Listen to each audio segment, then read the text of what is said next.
This episode contains adult themes and is not appropriate for all audiences. Listener discretion is advised.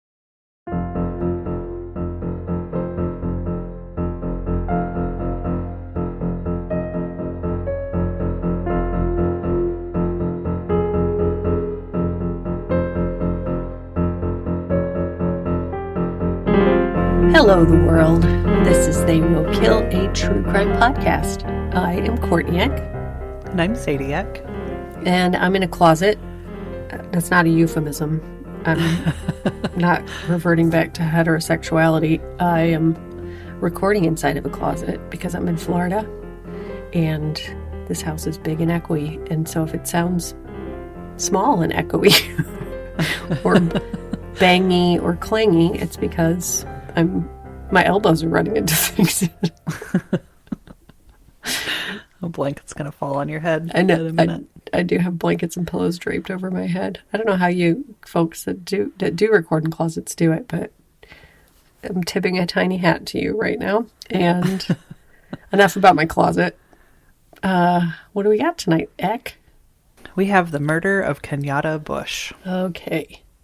On the morning of September 23rd, 1992, 17-year-old Kenyatta Bush drove to school after dropping her younger sister off at daycare. At 8:35 a.m., she was spotted by a friend in the halls of North High School in Omaha, Nebraska, but she never made it to her first class that started only 5 minutes later. What? When she failed to return home later that night, her stepfather, LaFern, drove to her school where he found her car. It was unlocked. Her school books still inside. He called the police. When the police started the official search for her the next morning, they didn't find any sign of struggle around her car and learned Kenyatta never attended any classes that day. Kenyatta was nowhere to be found. How old is she again? 17.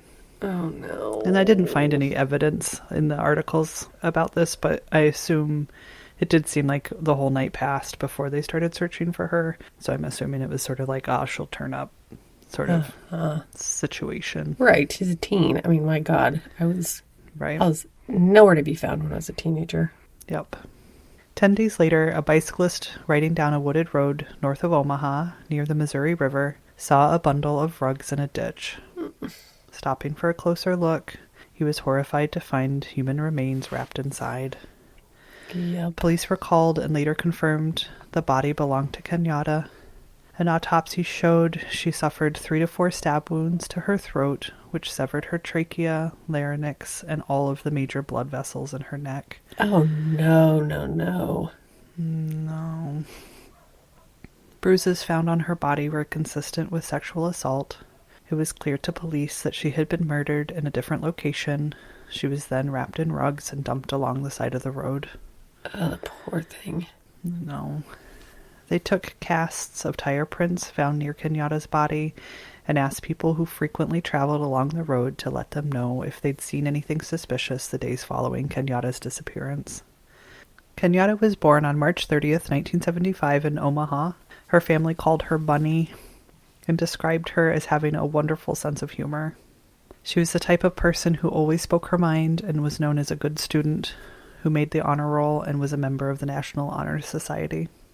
She was also on the pom-pom squad and in the marketing club. Her faith was very important to her. Kenyatta had a large group of friends and had been on the homecoming queen ballot just days before her disappearance. Over 3,000 people attended her funeral. 3,000 people. Wow. Yep. The church was so packed that people had to stand outside to pay their respects. To say Kenyatta was deeply loved is an understatement. Her death was felt throughout the community. Unfortunately, years would pass without any movement in her case. Police opened a task force dedicated to finding Kenyatta's killer and offered a $15,000 reward for information that would lead to her murderer. They cleared those who knew Kenyatta as suspects and were certain it had to have been a stranger who killed her. There was some worry in the community that there might be a serial killer on the loose, as multiple young women were either missing or murdered in the months surrounding Kenyatta's murder. One woman, 18-year-old Candy Harms, had gone missing just one day before Kenyatta. Candy was last seen around 11:30 p.m. at her boyfriend's house. She needed to get home by her midnight curfew, so said goodbye to her boyfriend, got in her car, and was never seen again. It would later be determined that the two cases were not connected, but the similarities were striking. Kenyatta's family worked hard to keep her memory alive, making sure her case wasn't forgotten and hoping someone would come forward with information that would lead to her killer. Then, in September 1996, just when it seemed like all hope of finding her killer was lost, authorities finally received a huge break when a woman named Barb Olson contacted police to say she thought she might know who was responsible for Kenyatta's murder. Yes. According to Barb, her son-in-law told her that during a party his friend, 21-year-old Adam Barnett, had told him that he and his friend, 22-year-old Jeremy Sheets, had killed Kenyatta. Police needed to cut down on the game of telephone, so it's a lot of like, he said this He person told him, and this other person. him. Right. So they asked Barb's daughter to wear a wire the next time she was with Barnett and ask him about his involvement in the murder. During the taped conversation, Barnett admitted to driving the car used in Kenyatta's murder, but said that Sheets was the one that killed her. With this evidence, police arrested Barnett and brought him in for questioning. During questioning, Barnett denied any involvement in the murder and said it was all Sheets. He then asked for a lawyer. After multiple meetings with his lawyer, Barnett agreed to answer more questions as long as his lawyer was present. During this next interview, Barnett told detectives Kenyatta agreed to drive around and smoke marijuana with the two. He also said that he left them alone to go pee, and when he returned, he found Sheets holding Bush down, stabbing her. Yeah, right. Each time detectives interviewed Barnett, they would get a slightly different story with more details. So just a heads up, there's a trigger warning for sexual assault and like some super overt racism. Mm-hmm. He eventually said that he and Sheets had dropped acid the night before Kenyatta went missing. While they hung out, they became angry that black men in their town were dating white women, and they decided to get revenge. They decided to kidnap and rape a black woman. Oh my God. I know. As they drove around, they saw Kenyatta in the parking lot of her school. They both got out of the car and grabbed her, forcing her into the back seat before driving away. They took her to Dodge Park and forced her to walk a half-mile up a trail to a more remote area. Once there, Barnett held Kenyatta down as Sheets raped her. After the assault, Sheets started punching Kenyatta in the face and then stabbed her with a knife multiple times. You're fucking kidding me. No. Once Kenyatta was dead, they put a garbage bag over her head and then carried her body back to the car and put her in the trunk. They then drove out of the park and decided to dump her body just a few minutes later in a secluded area. Quote, "We got out of the car, we looked around to see if there were any other cars coming, and when there weren't, we opened up the trunk of the car. We took her off into the woods. I'm not exactly sure how far we went. I'm not exactly sure how far. We dropped her body. We took the bag off her. We went back to the car. We got back to my house. We cleaned out the trunk the best we could, burned the bag, burned the clothes Jeremy had on.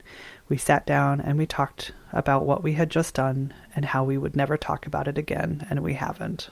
Unbelievable.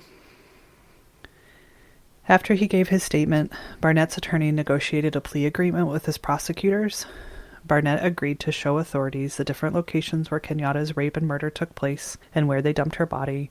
He would also testify against Sheets. In exchange, he would plead to second-degree murder and wanted to go to a different county jail where his crimes weren't as well known.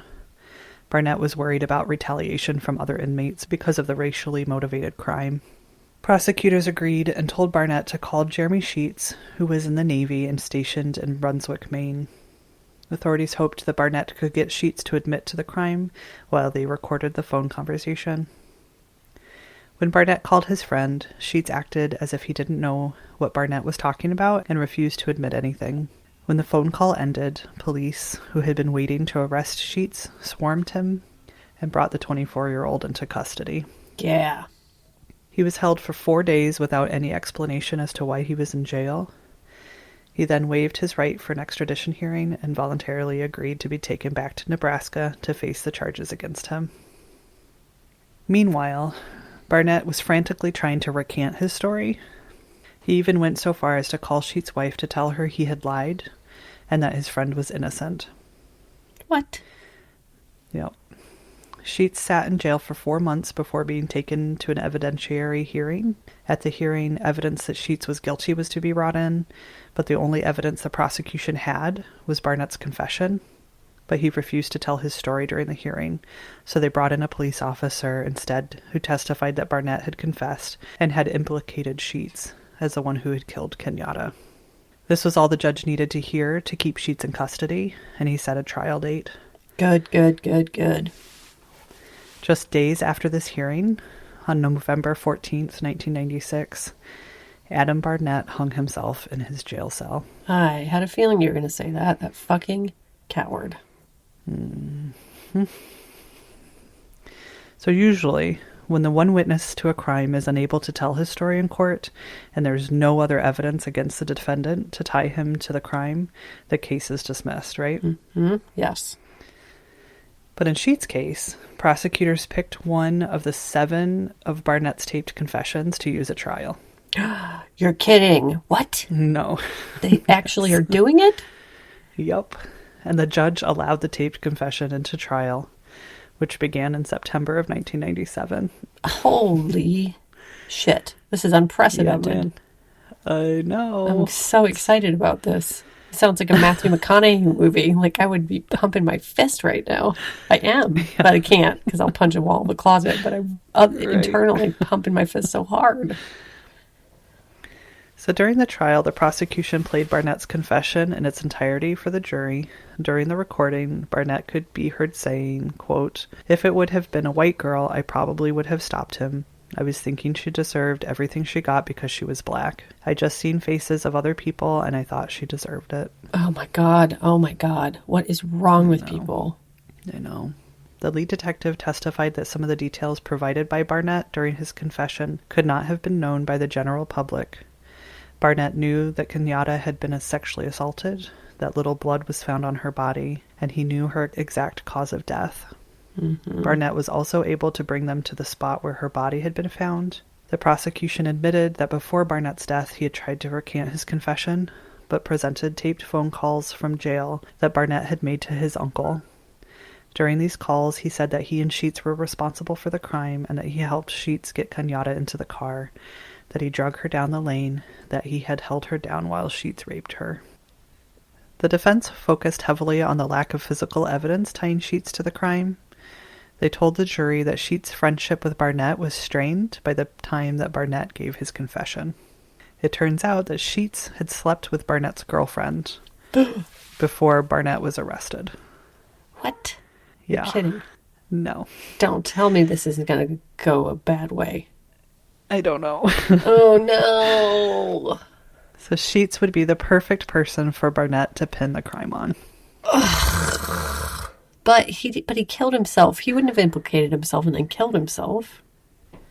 Unless it was girlfriend stuff. Oh, God. Okay. Continue. I'm sorry. Right. Barnett admitted to it, but he was implicating Sheets, who did not kill himself.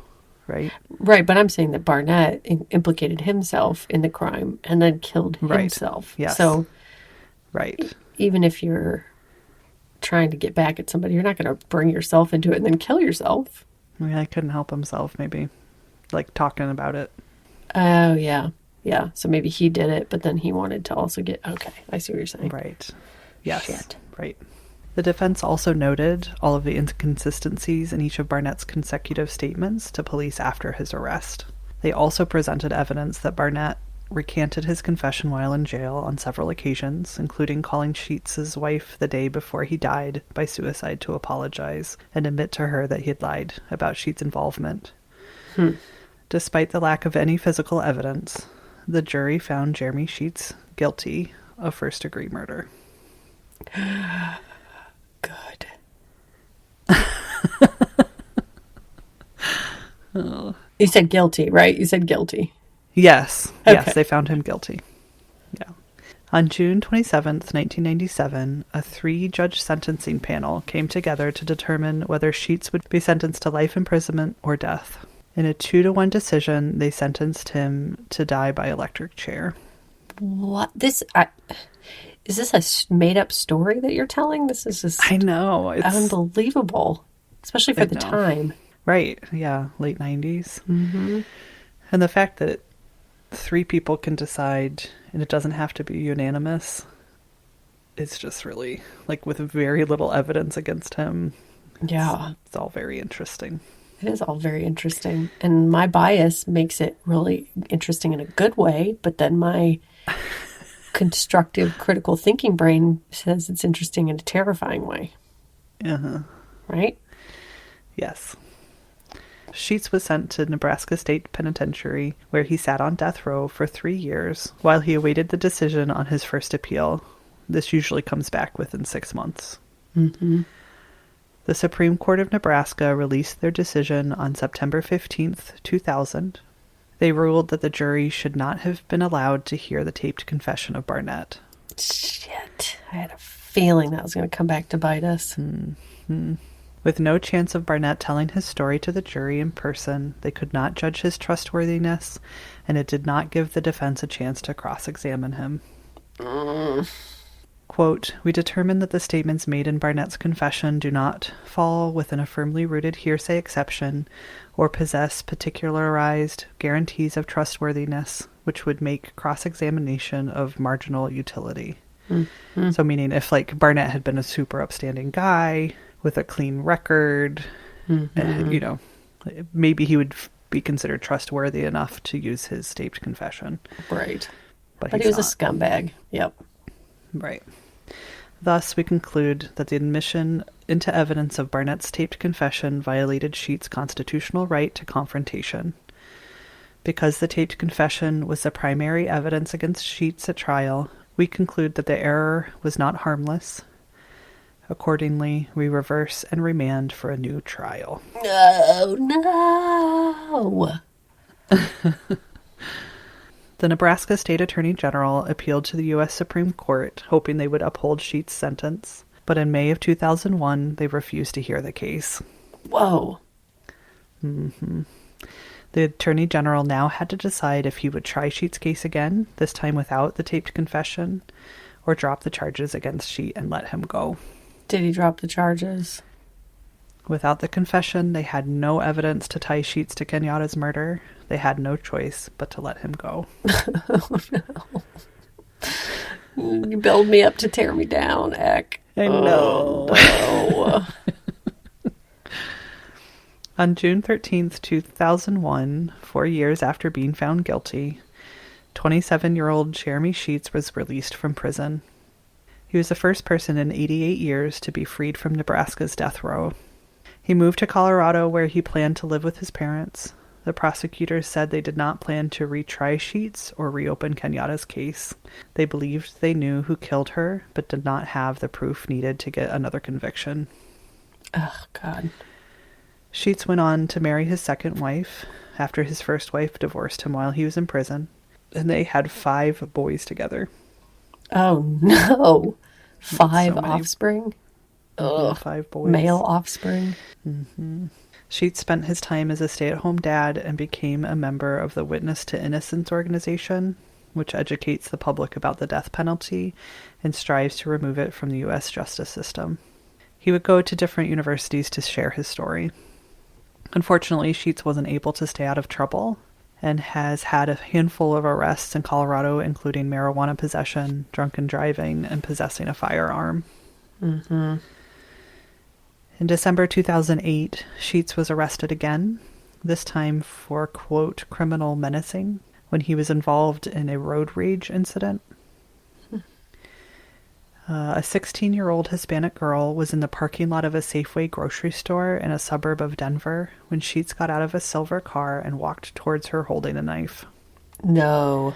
The girl said that he, quote, wagged the knife at her and called her a nasty name. Mm-hmm. While coming within inches of her, Sheets said, quote, "You talking shit about me? I'm going to stab you." He then got in his car and drove away. The 16-year-old called the police, and they managed to find and arrest Sheets quickly. After a brief jury trial, Sheets was found guilty of misdemeanor menacing and was sentenced to 3 years probation and was ordered to perform 75 hours of community service. God. Not much has been released about Sheets after this. He seems to be staying out of trouble and laying low. Just being one of those quiet style racists, just Yeah. quietly racist amongst his friends and passing it along to his 5 boys. Right. Oh, fuck. So if Kenyatta Bush was still with us today, she would be celebrating her 46th birthday on March 30th. Her family has also stayed quiet since Jeremy Sheets' release from prison. As is so often the case, Kenyatta feels forgotten in all of this. No doubt she's deeply missed every day by those who knew and loved her. No doubt she is. No. So what do you think, Courtney?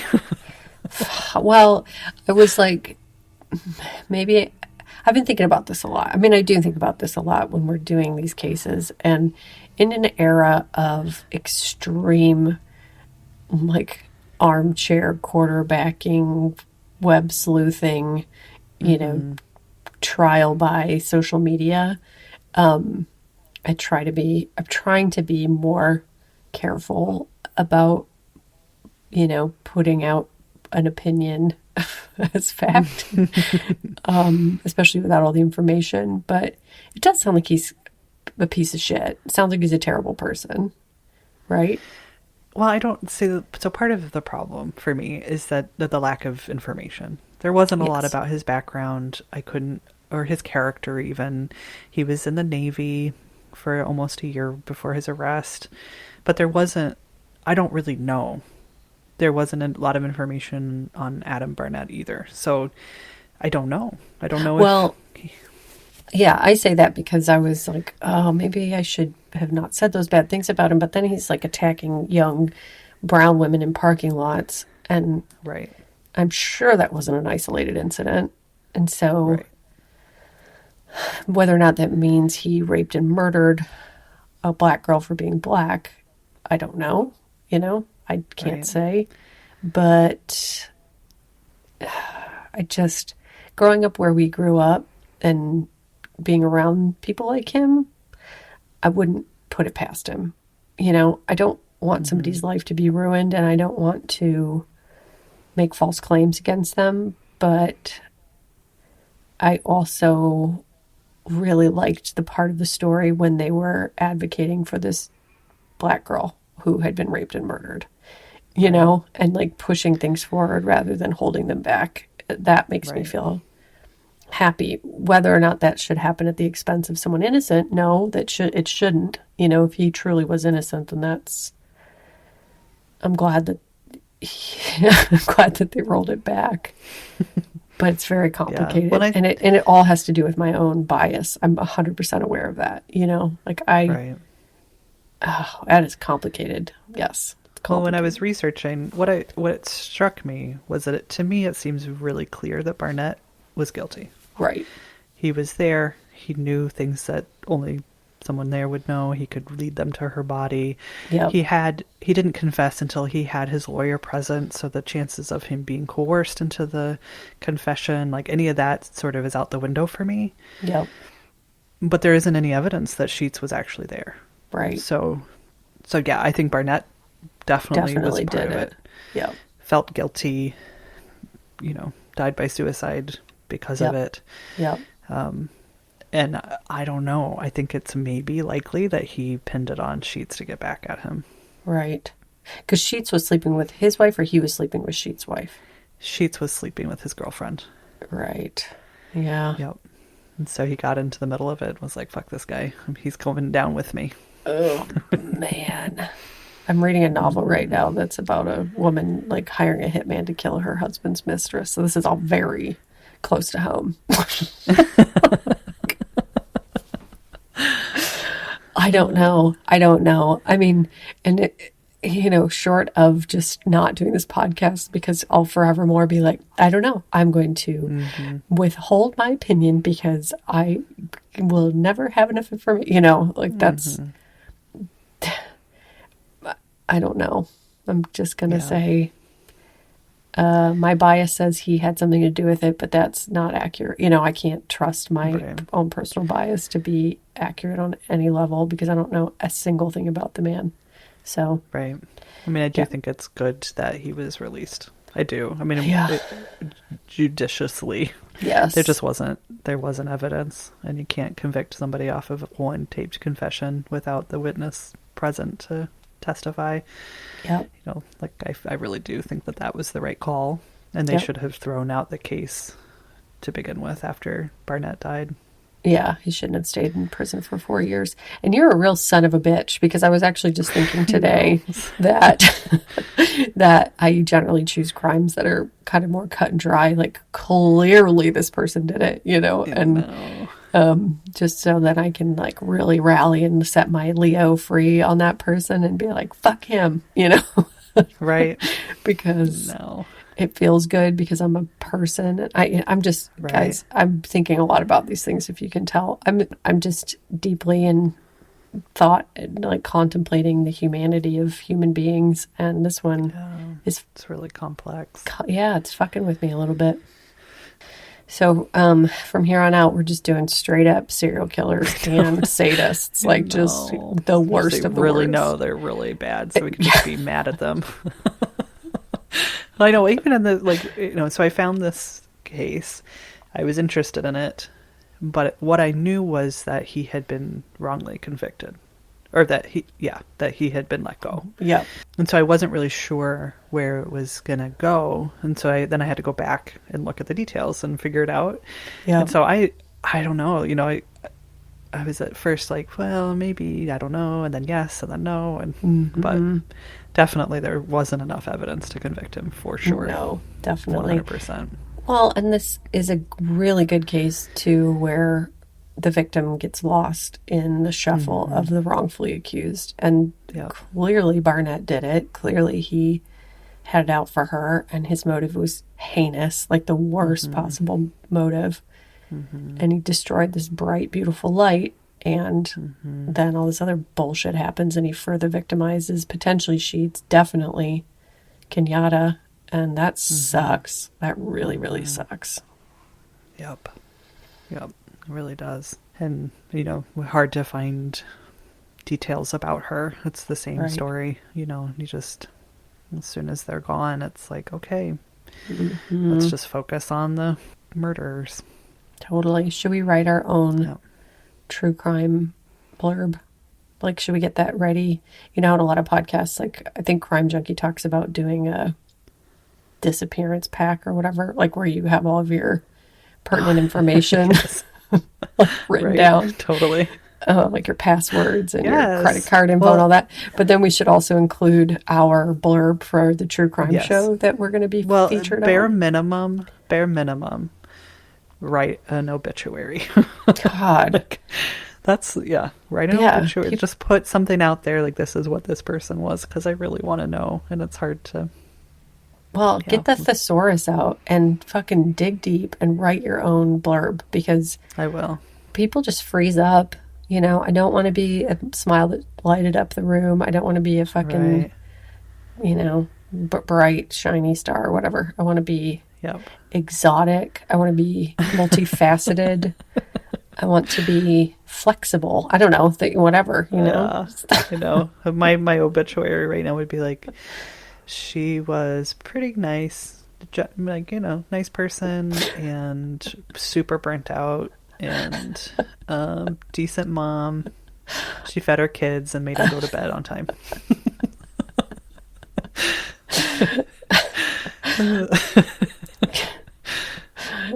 What was that case where the English mom was like, he was pretty good kid. She was all right. Yeah. Exactly. Yep.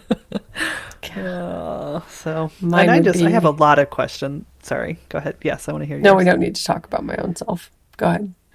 No, I was just like, I have so many questions about this case, like DNA evidence. Yeah. What about the rugs?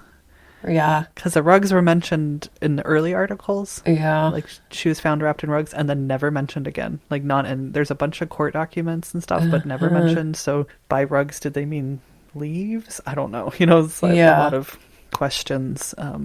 But, like, could they go back and look at the evidence and maybe find more information to lead to her killer? Was it Sheets? Was it somebody else? I would love to know.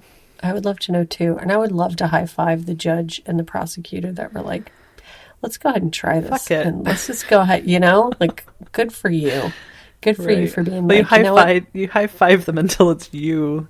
Like, I get mad at you, and then I'm like, she killed somebody, and then I like peace out to, I'm just considering Thailand, and I can't. Yeah. They can't get me back to testify. I know, but considering the circumstances, I high five them. Considering that it was a black woman who was raped and murdered in Oklahoma in, the 90s, I just... Nebraska. We're in Nebraska. Oh, Nebraska. I'm sorry. Same different. Okay. I'm just kidding. I don't know enough about either state to be mean to them. I feel like they were advocating for her, and that makes me happy. Yeah. Yeah, they definitely were trying to get her some justice for sure. I'm just going to picture that it was a small town court and they all know Sheets and they're like, yeah, that son of a bitch definitely had something to do with this. Totally. Yep. Like they knew in their heart and their soul, they knew that he had something to do with it. So. Yeah. Do you want to tell me? I want to hear what your obituary would say.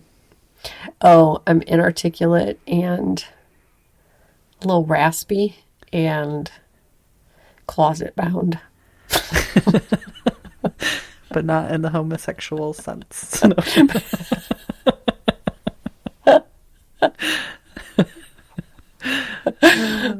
of the closet until her sister made her go back in. I don't know.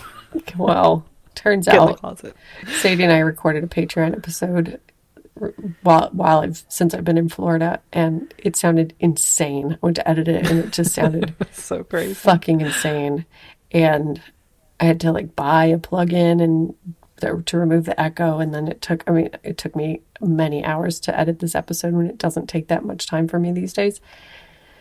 So I was determined not to make the same mistake, and then I get in my little closet recording studio and realize that I'd had the microphone turned around. I have a microphone that you tell it which side of the microphone you're recording from, and it zones in on that to remove echo specifically. But if you flip it around, you dumb. We just thought it was because the ceilings were tall. Well, the ceilings are tall, and there is not one single scrap of fabric or canvas in this entire house. There's not a rug. There are barely blankets. And I'm not kidding. It's like tile floor. It's Florida. They're trying to keep it cool, but at the same time, you can put a rug down, guys. There isn't any art that's not metal. It's weird. It's so funny. It's a very echoey house. So I just assumed that's what it was. But no, it's just me, inarticulate, technically inept, closet bound Courtney. But hella gorgeous. Oh, yeah. No, you should see me right now. I have a bright red nose. I did not use sunscreen while sitting outside Oh, today. no. You forget that that's a thing. When you're in the midst of an Indiana winter, you forget that you have to put sunscreen on your body. Yeah, in Indiana, you sort of transition back into it slowly through spring. The green stuff comes back. But it turns out, you guys, you can just drive 2 days and you're in the tropics, which is so weird. It's so weird. It's really weird. It's great. Yeah. But it's fucking weird, and I was unprepared, and now I'm burnt and kind of raggedy. Put that in my obit, too. I will. I 100% will. Anything we need to talk about to these people? I got a couple names. I think only 2, but they're good ones. All right. April Showers. Wasn't it a dentist? Was it a dentist? I think it was a dentist. I hope it's just, I don't know why that matters, but it's adorable. Because it's Dr. April Showers in that case, right? DDS. April Showers, DDS. Yes. And Dusty R. Gooch. Dusty or Gooch. Dusty or Gooch. Which ties nicely into things you can call the vagina. Dusty or Gooch. That's right. If you're me in my obituary. Her gooch is pretty dusty, you guys. Raggedy, inarticulate, dusty. Oh man. Other than that, Oh, Did we want to talk? I do have quick corrections. 2 quick corrections.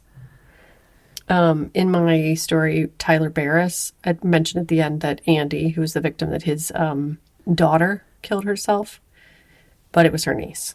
Somebody pointed out that it was her niece. His niece, I'm sorry. It was his niece, Adelina. Was his niece. To do another correction. Seriously. To correct it. Well, you misgendered Andy in the last episode, so dummy. His niece. Adelina was Andy's niece. And also, I just wrote down in my notes, Canadian police are terrible too, because somebody wrote a really thoughtful and very informative email about the history of the Canadian police and sort of their track record, and it's not good either. I just happened to get a really good case, so I'm glad I got a really good case. The detective in that case was amazing, but Canada, kind of in the same boat as the U.S., unfortunately. If you're looking to escape Iceland, I don't know, the Netherlands, maybe. There was that one. Where were those guys from? Do you remember that story about the police officers who visited? I think it was New York City. Let's say, I don't really know. Yeah. And somebody was having a freak out on the subway. I don't remember any of the details. It's a very good story. Great story. Keep it But up. he was having some sort of like mental break or attacking people, or something was happening on the subway, and these 3 or 4 police officers from the Netherlands. I don't know. Right. Do you remember that story? Vaguely. They like calmed him down and Vaguely. controlled the situation until the police could come. Right. Like gave him water and things, like didn't kill him. What a fucking concept. Finland, maybe? I don't know. Somewhere over there.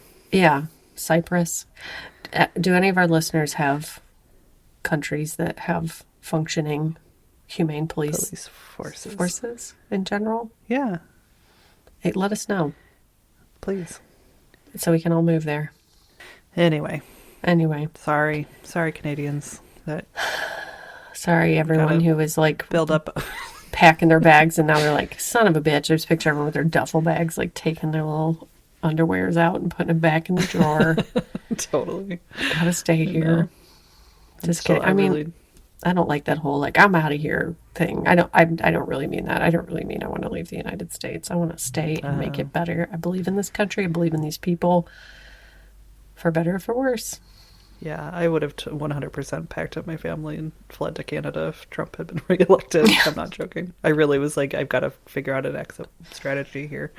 Well, I hate to say sorry it. to be that person. We're the world's superpower, so there's nowhere to run. There's nowhere to hide. We got to stick around and make it better. I know. It's just well, if I can just like punt my children over the border, I'm willing to stay back and help like fix this and stuff. But I gotta get my children to safety where they can like have health care and stuff.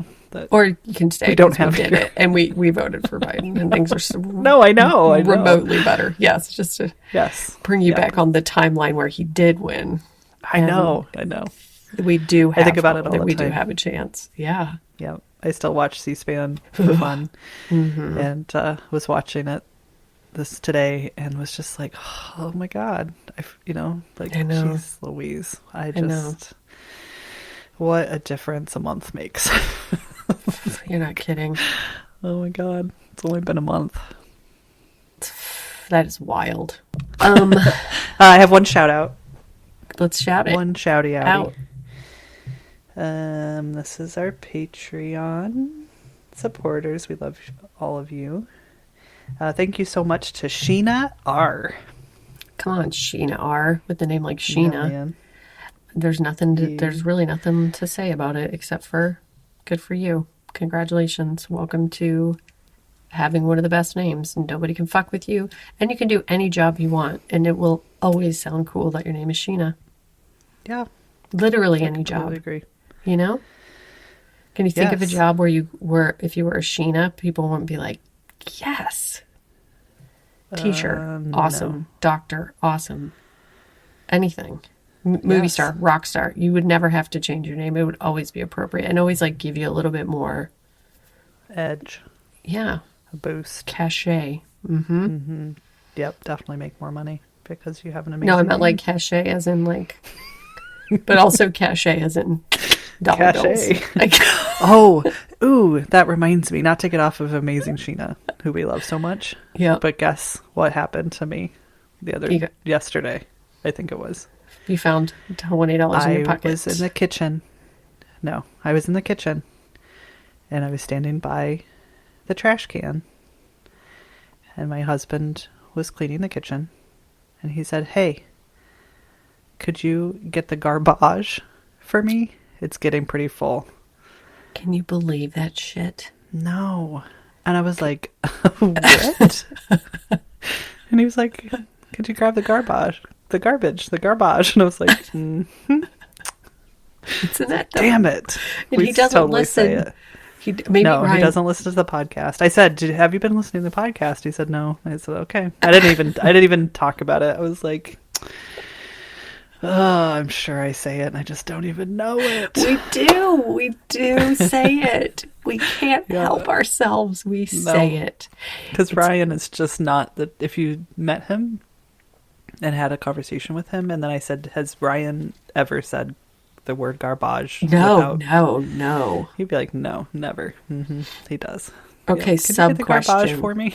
Sub-question. Is it just a white person thing? Probably. Right? Tell us. I don't. Can yes, anyone I assume so.